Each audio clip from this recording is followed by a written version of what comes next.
Welcome, everybody. Hey. Welcome to the first ever episode of Thanks for the Music.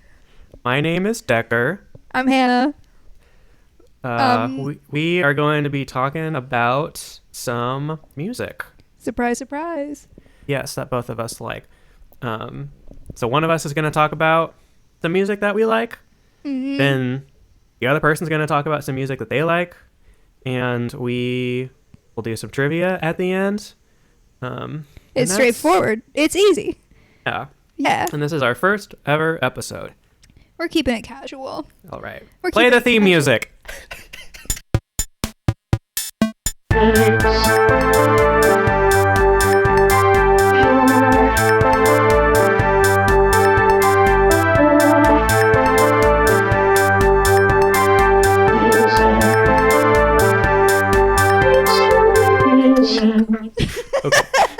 Okay.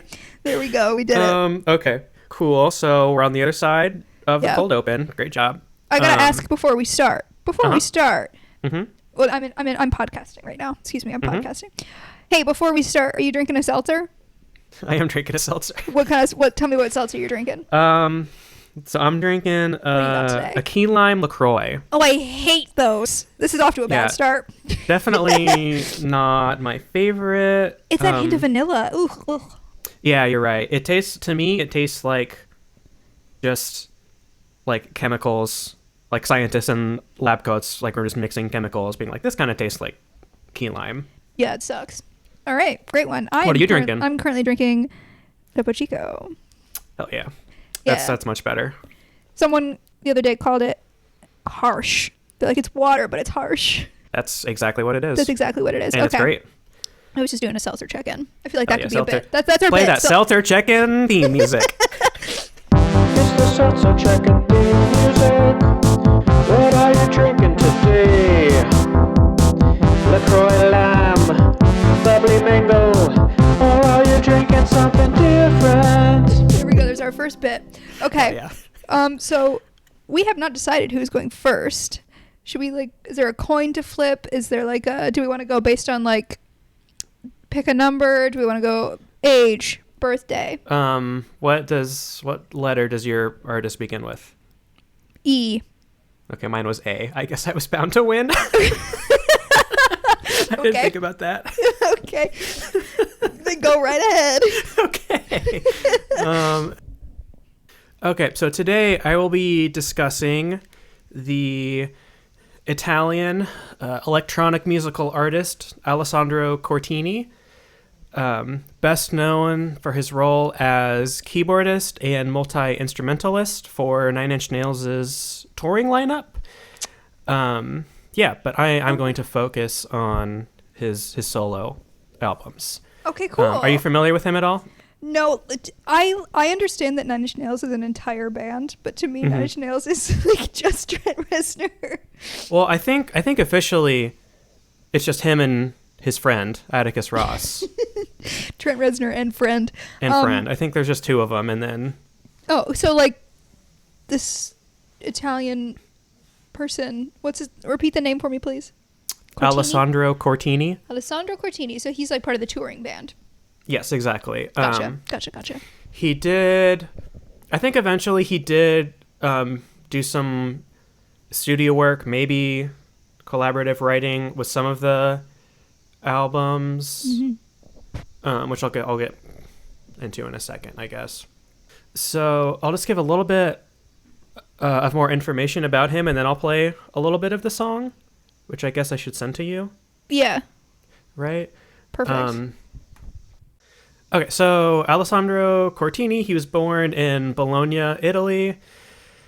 He moved to the U.S. to study guitar in L.A., and after he graduated, he ended up focusing all of his musical efforts on sort of synthesizers and electronic music, which I've been on a really big sort of electronic music kick recently. He is kind of known for being like sort of, I guess like kind of an expert on like Buchla synths, which is like really weird, interesting kind of, it's called like West Coast synthesis. It's kind of like the weirder, more experimental counterpart to Bob Moog and the Moog okay. synthesis style. Yeah, so Moog was like East Coast synthesis, Buchla West Coast synthesis. Oh, okay. Yeah, but like interestingly, so there's an interview with him and Trent Reznor on the I Dream of Wires YouTube channel, and like Cortini talks about he used to like really like software synthesizers, like emulators and stuff on the computer, but then a friend lent him a hardware synthesizer. I think it was a Buchla, and that just like kind of changed everything for him, like actually being able to play with like a hardware, tactile synthesizer. So he also said that he was like extremely inspired by seeing Radiohead on their Kid A tour. My guy. Just like seeing all of their stuff and like the sounds and music they were able to make with all of their stuff. Yeah, so he did have another solo project under the name Sonoio, which I have been told is Italian for I make sound. And that was kind of more of a it was like definitely electronic, but he also like had like he sang on it. There was vocals. Still a solo effort, but kind of more of a band, I guess. But he started releasing records under his own name in 2013. Yeah. Earlier in his career, like his like solo records were definitely more drone based. So kind of more ambient, which I definitely like. I think you would probably like it too. However, the more recent albums that he's done, there's kind of more of a focus on like melody, and like and catchy hooks, which is why I think I like this stuff so much, because it is like synthesis, it's electronic, but there's also kind of like a pop element to it, which I definitely like pop music too. Okay, so I guess, do you want to play? Oh, okay. I really like that. I know that I have gone on record to many people saying that I hate minimalist music. And I think everything is derivative of Philip Glass. But I really liked this. It was like Philip Glass, but like fun. To me, like, yeah, it's like starting out like with like one sort of like pattern, which is like indicative of like that sort of minimalist style, and then eventually building and growing and changing like little by little by little. But like I don't know. I would rather listen to that than Philip Glass. I don't know who Philip Glass is. Oh, okay. Really? Have I? Yeah, I don't think so. No, you absolutely do. Because like Philip Glass, he was like a minimalist composer, but he's also like down with like Iggy Pop and like stuff like that. He was like a cool like 60s dude. You probably know of Philip Glass. You have heard Philip Glass, and I'm sure like all of these, like not all, but like many of these like electronic musicians that you were currently listening to are in some way inspired by Philip Glass. Okay. Yeah, so I guess get into Philip Glass. I think you'd really like it. Anyways. After you saying how much you hate him. Well, I think just because like I don't like to sing it. I don't like to listen to it. But I do understand that it is an important part of classical music history and like music history in general. I just don't particularly care for it. But he does, he will like start out with like one pattern, and it will build and build and build, and like one thing will change, and that will become a new part of the pattern, and then that will be a part of it, and then something new will be added, and so on and so forth, and so on and so forth. Right. Definitely kind of which is what a this very sort of standard construction of an electronic song or piece. Yeah. So I do think you would really like Philip Glass, but this Cortini little piece that you were just playing, I think Cortini, I think just, I don't know, I just really liked it. I liked the tune of it. Like I could see myself kind of like putting this on and just like jamming like a little bit, and like going about my day with like this playing in the background. I like it. And there's almost like there is like still kind of almost like a droney trance like piece to this, like you said, with just like the repetition of the like same sort of musical phrase over and over. I definitely like that. I think like a lot of the songs that I find myself like listening to a lot, like because you just, I don't know, you just kind of like lose yourself like in just like repeating the same catchy phrase like over and over again, and like you know, kind of adding things and subtracting things along the way. Yeah, for sure. Especially when it's like this, like, I mean, this song, like when I first listened to it, I listened to it constantly for like a week. I was just like always listening to it. It's just like so catchy. I like that there's this, you know, electronic piece that is pretty minimalist. It also has like a tune that just like really gets stuck in my head too. Yeah, there's like a tune to it. What's interesting about it, it's like I can kind of hear myself going like ba, ba, da, ba, ba, however it went. I don't remember, exactly. but like I can hear it in my head. Last night I was watching an interview that he did with the Sonic State YouTube channel, and the guy he was like talking to like said the same thing, that there's like almost like a pop component, and Cortini said that like, yeah, for sure, he was like, I grew up listening to the Beatles and like appreciating, which like, you know, I don't like the Beatles, whatever, that's fine that he does, but just like sort of like incorporating like, or appreciating like there are some elements of pop music that are just awesome. I mean, like it's how our brain is, you know, like repetition and just like catchiness and all of that. It's just, we like that, and I think it's great to include that in an electronic piece.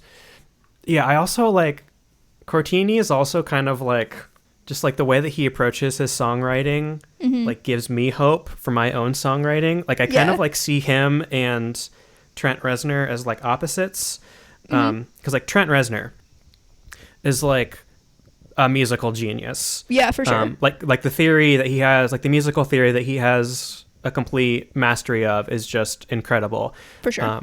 Which for the listener, if you like Nine Inch Nails, check out the IXI YouTube channel. I think that's IXI. Is that the one that you were telling me about with the essays? Yeah, where IXI, she just like goes through all of the downward spiral, breaks down all of the music theory and just like everything that's going on. It's just incredible. So Trent has like a background as a keyboardist. Like he was trained in piano. And so you can tell that his like songwriting process is trying to externalize like everything that he has going on in his head, because he's like such a great music theory person. Cortini, on the other hand, is the exact opposite, where I've watched many interviews of him saying, like he says, like, I'm not a keyboardist. I will never be a keyboardist. Like he said that he pretty much approaches a synthesizer or an instrument with just a blank slate, like a blank head, and he kind of lets the instrument inspire him. He says that he has like a dialogue with the instrument, and like somehow through that process he also like creates these like super great electronic pieces, which gives me hope, because like I don't know much about music theory. I'm not Trent Reznor, but I'm like, maybe I also could make a good electronic music song. Yeah, so that's pretty much it that I have about old pal Cortini, my cousin. I love that. That was really interesting. I'm glad you liked it. Yeah, that was really okay. That was cool. Yeah, I like that little tune. I'm gonna save that song later because I was into that. Nice. All right, so you want to talk about? Do we do trivia now or later? What did we decide? I think we decided we both do trivia at the end. Okay, I guess it's my turn. Okay, so I'm going to talk about an artist that it's like both an artist and an album I want to talk about. Okay. An artist that in the years that we have known each other, I don't think I have mentioned this artist once, but I want to talk about it. Okay. I want to talk about Elvis Costello's cover of Lost in the Stars for the album September Songs, the music of Kurt Weill. Okay. So this album is so good, first of all. So it's kind of like, it's like a compilation of pieces by Kurt Weill. So Kurt Weill, the composer, he was this German-born composer who wrote everything from like theater music to orchestral works to opera to operetta to musical theater. I think most people would have heard his song "Mac the Knife" because it kind of became like a standard. Yeah. It's from his musical Threepenny Opera that he wrote with Brecht. So he was also a frequent collaborator with Brecht. So they were doing a bunch of like cool like leftist music work together. Yeah, for sure. So September Songs is an album, and it is also a 94-minute long music video that was released in 1994. So on this album, it's a combination of like traditional Weill interpretations, like there's performances on there by his wife Lottie Lenya, who is like the definitive Kurt Weill interpreter. And then a more modern one is Teresa Stratus, who does a couple pieces on there. But then there are people like Elvis Costello, Nick Cave is on this album, PJ Harvey's on this album, David Johansen of the New York Dolls is on this album. Interesting. But then there's some jazz on there. There's Charlie Haddon. There is like Betty Carter. Like it's really, really wild. But then also Lou Reed. Also, here's a recording of Kurt Weill himself performing one of these songs. Like, it's so interesting. William Burroughs has like a spoken word piece at the end. Wow, interesting. And I found it by accident because I had never heard of it before, and I'm kicking myself for not having heard it before. As I was like Googling Nick Cave on the library catalog, and his album came out, and I was like, Nick Cave, Kurt Weill, whoa. So right, like I said, it's this music video, and it's like different little video vignettes that go along with this. So, and I haven't been able to watch the whole thing because it's like only been released on like VHS, and there's like clips on YouTube. So that sucks. But in particular, I want to talk about this performance by Elvis Costello with the Brodsky Quartet, which is like a very famous string quartet that does like a lot of like really interesting stuff. But they are on this song with Elvis Costello. Okay. So should I send you the song first and then talk about it? Sure. Okay.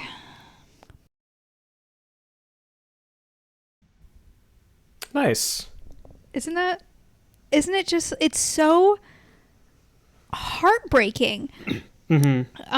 So this is from the musical of the same name, which it was Lost in the Stars, and it premiered in 1949, and it was the last work that Kurt Weill did before he died. So this is like late in the game, Kurt Weill. And this musical is, do you know the writer Alan Paton? I don't think so.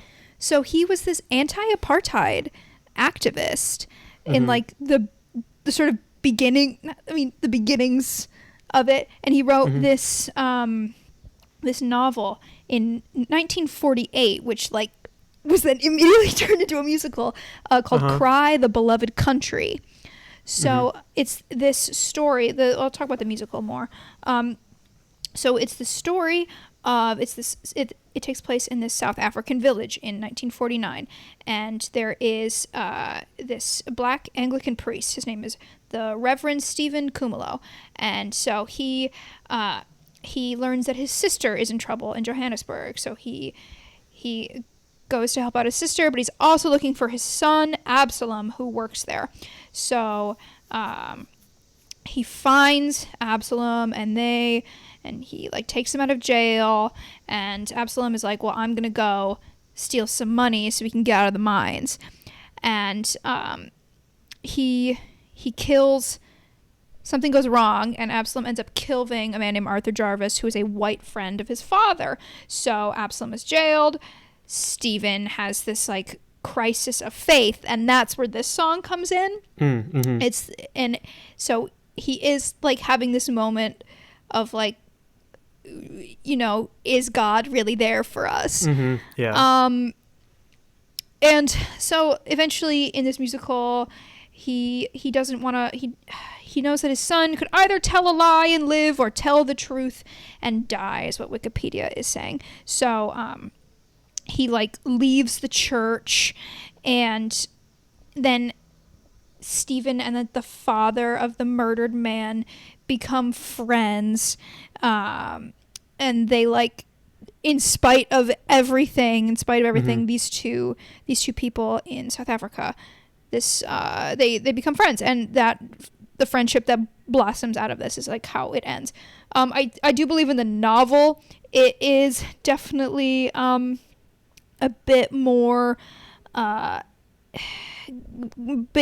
about religion and everything, but I just think this song is so beautiful. And usually when it is performed, it's performed by a lot of people, like Judy Garland did it, Frank Sinatra did it, whatever. But like this one in particular, this Elvis Costello interpretation of it, there is just something about the way that he sings it, the roughness in his voice, and the way that it breaks on the line that sometimes it seems maybe God's gone away. Like the first time I heard the song, I was like sitting in my car, and like, maybe this is too personal, but I was like only like a few months sober, and like I heard that, and I was like sitting in my car and just started crying. And to me, I just think there's just something to it that there is just something to this particular performance that really just sort of captures that sort of crisis of faith that people go through. Right. I know that you like Elvis Costello. Like how big is your interest? Do I like Elvis Costello? I've literally never mentioned him except when I talk about. I just made that up then. Like I always get him and what's the other guy? Who's the other guy that I always get him confused with, the racist one? I don't know. No, he's the one that he hangs out with Van Morrison. I have no idea. I have no idea. He sings Lola. What's the guy's name? Sorry, I have no idea. Eric Clapton. I always get, so I really only talk about Elvis Costello because I get him confused with Eric Clapton all the time. Dude, that's big yikes. But I think Elvis Costello is a good person as far as we know, whereas Eric Clapton is not. Yeah, Eric Clapton sucks for sure. But like, I've like tried to listen to other Elvis Costello stuff, and like, I was like, oh, it's all gonna be like this. It's not. I do want to listen to his, because he does like a whole album with this quartet at one point. But like the other pieces on this album are really, really interesting. Like this album was released. This album was released like 3 years before Nick Cave's Murder Ballads came out, and it's really interesting because I was reading a review that was saying like Nick Cave tries to, he's just like the worst on the album. He's like trying way too hard to like capture this like dark, dank cabaret style of Vile, and I was like, well, this is like literally the period that Nick Cave was in. Like he was like doing literal murder ballads. Yeah. And that's what this song is. So that just blew, because it is really good. Like interesting in the context of like his career, like that song fits in really well. Like PJ Harvey has this like very controlled, very beautiful little piece in there. It's just a really, really interesting album overall. Do you know who produced this album or this production? I know on one hand it was a gentleman who died like a year ago, because Elvis Costello wrote like, I didn't realize you could do this. He wrote like a 20-page tweet about it. How? Wait, hang on. So it was just like somebody's labor of love, just to assemble all of these sort of very famous musicians to bring to life these interpretations of these old Kurt Weill songs. So Hal Wilner and, hang on, I thought I wrote this down, but I didn't.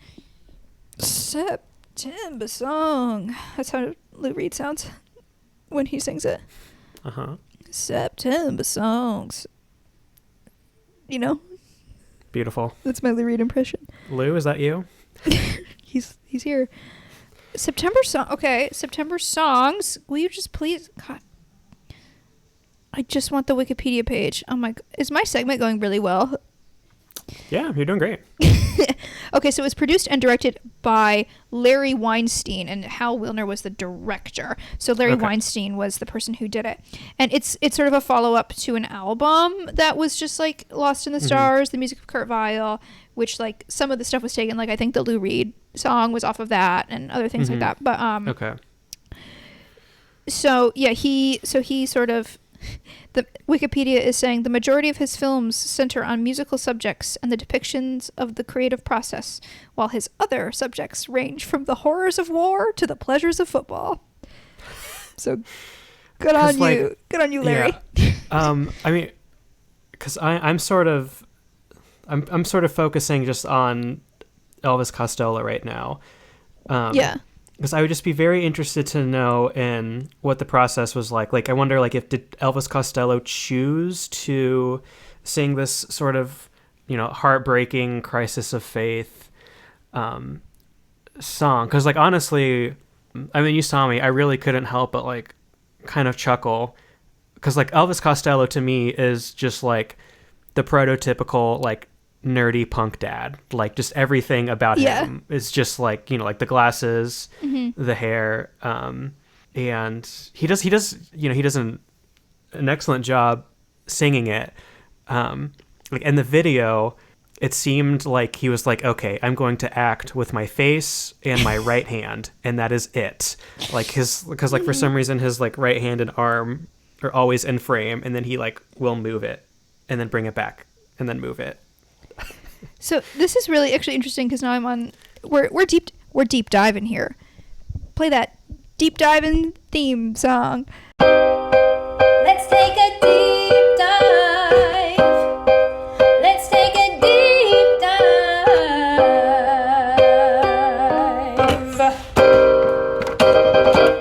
Hell yeah! Now you're getting it.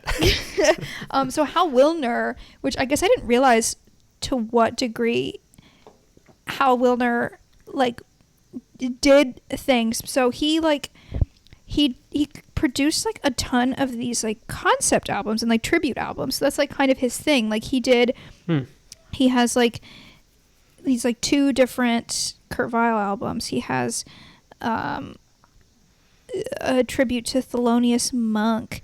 He did the Leonard Cohen I'm Your Man documentary soundtrack. Oh, wow. Okay. Yeah. So, and I didn't realize he was the one that just did this because they just last year released a tribute album to like Mark Bolan. And I didn't realize that Hal Wilner was the one who was on it. But it seems to me just like people want to work with this guy. Yeah. Because there's like all of these different things in here. Like I'm looking at, there is, where did I just see it? Oh, there's like a tribute album to Charles Mingus that like Henry Rollins is on. Like, and like. Very interesting. So it just seems like he died from COVID-19 like complications. Oh, wow. Like very recently, like a year ago. Yeah. So it just seems that he does these albums. He'll just put them together and people will come and like, and I am interested in really all of these albums because I want to know like sort of like what sort of relationship these people have with these different tribute albums. Like what does Charles Mingus mean to Henry Rollins really? Right. That is very interesting. Yeah. So that's sort of how this came together. And then like Larry Weinstein did the video for it. So and Elvis Costello has worked with Hal Wilner many times because it was all in this little tweet that I read. But yeah, so it's... Yeah, that's great. And it's definitely, I mean, this... Yeah. No, what were you saying? I was just like, this just seems incredibly up your alley that we have like all of these like sort of proto-punk and punk people like doing like these mid 20th century sort of musical endeavors. It's awesome. It's great. Sorry, do you hear my fire alarm going off right now? I do now. Okay. Oh, it's off now. All right, so there is no fire. Nice. But yeah, no, it is. And he produced albums. I'm looking on here for like a bunch of different people. He produced like Lou Reed and a bunch of stuff like that. Allen Ginsberg, like yeah. So it like it really is this like all the stuff that this guy does was like very much up my alley. But especially this particular like Kurt Weill album. Yeah. It is a. It is sort of like a perfect album for me, and I do play it in my car constantly. Yeah, so that is September Songs / Lost in the Stars. That's so interesting. Yeah. Yeah, it was a great song. It like one of the melodies reminds me of the "I Can Go the Distance" song from Hercules. The Oh, really? Because there's a part in there that I think sounds like Landslide, but everybody's. I know. Yeah. Yeah. Nice. Okay, so do you want to do trivia? Yeah, let's do trivia. Let's play that trivia theme song. It's the trivia theme song.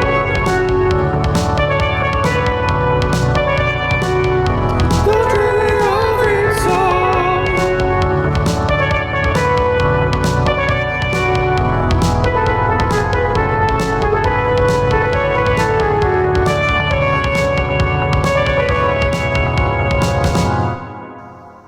Nice. Okay.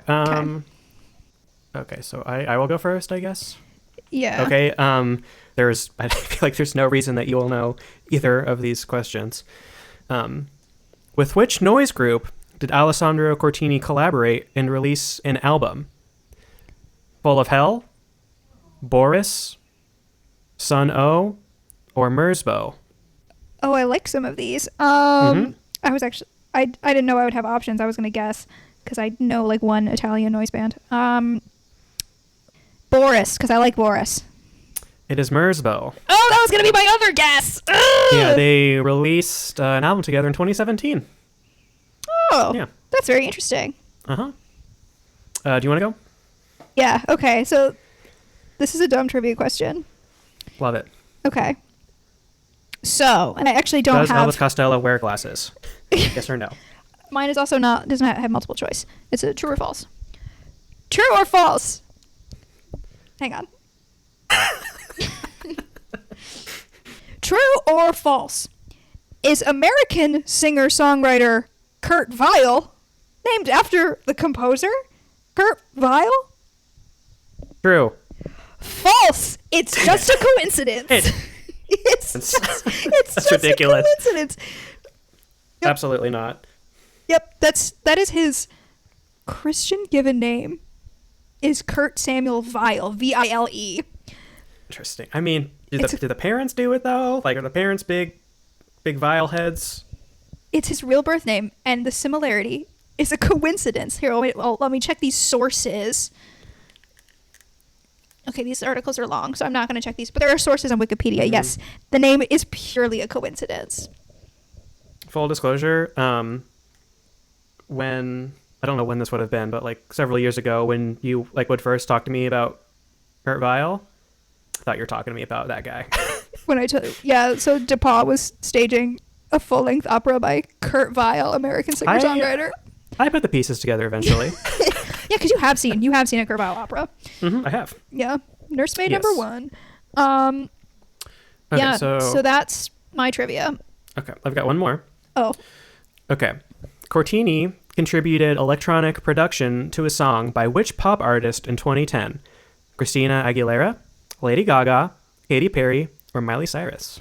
who put out an album in 2010? I'm gonna say Italians Stick Together, and I'm gonna say Lady Gaga. It is not. It is Christina Aguilera. Oh, okay, darn it. On the song Birds of Prey off of her 4th studio album, Bionic. She was only on her 4th studio album in 2010. I guess so, Dang, Christina. according to Wikipedia. Huh. Yep. Okay, I don't really have another one. I was gonna Google how many compositions did Kurt Weill really do, but I ran out of time. Yeah. I mean, that's fine. So there's Cool. Right on. So we both got some exposure to some new music. Yeah, we learned a lot today. We We learned learned a a lot lot. today. Interesting. I think we both learned a lot in our research individually, and we also taught each other Sure. about music, history, And friendship. and friendship. Yes. Well, is there anything else we should do before we sign off? Oh, I'm gonna compile a Spotify playlist Oh yeah, that's a good idea. of yeah, so there will be a Spotify playlist maybe in the show notes of the podcast with like pieces that we talk about. The Lost in the Stars is like not available on any streaming platform, so I'll just I'll do like a different song off of that album. But yeah, so there will be a Spotify link in the show notes. So Nice. Yeah, I'll definitely post links to like the YouTube stuff that I referenced as well. yeah. In the show notes, as you said. So tell all your friends about our podcast. Like, share, and subscribe. Like, share, and subscribe. Yes. Poggers. That's getting cut. No, it's not. Well, Decker, is there anything else you'd like to say for this first episode? This was great hanging out with you. It was cool talking tunes. Talking Tunes. That would have been a good podcast name too. Talking Tunes. Yeah. Yeah. Anything else? Anything else for you to say? I don't really think so. I think I have said all that needs to be said. First step is in the books. First up in the books. Thanks for coming along with us on this journey, and also thank you to the listener. And also, Thanks for the music. music.